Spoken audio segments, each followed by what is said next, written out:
It begins with a logo, two letters adorning a handbag, a small emblem stitched into the fabric, and suddenly this object, mere leather and thread, becomes something more. It becomes status, a story, Jingfang, a promise. But there is a deeper secret. Behind every real luxury empire lies a shadowy world of fakes. This hidden industry is so vast, so powerful. Is an upside down world that has amazing world class distribution. They've been tied to things like terrorism.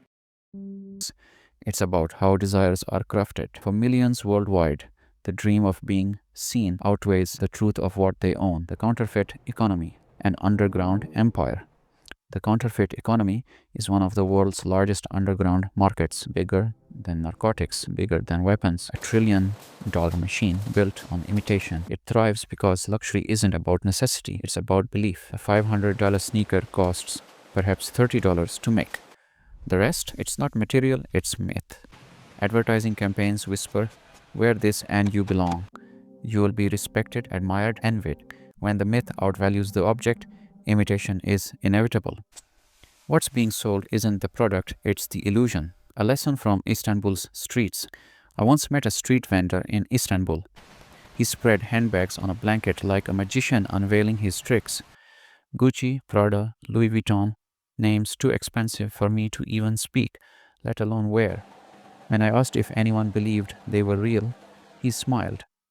Nobody thinks they're real, he said, but everyone thinks they're enough.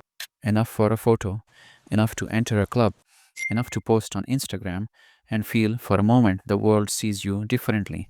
Perhaps that's the essence. A fake bag doesn't just copy the real, it mimics the feeling of dignity, of confidence, of being enough. The hidden darkness. But behind the glamour lies a grim truth.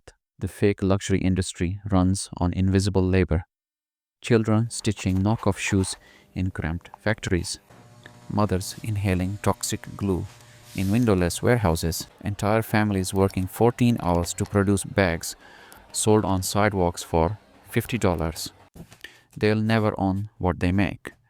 They'll never touch the power those logos promise. Yet, without them, the illusion would collapse. Strangely, luxury brands depend on this shadow. As the counterfeit market grows, the value of the original shines brighter.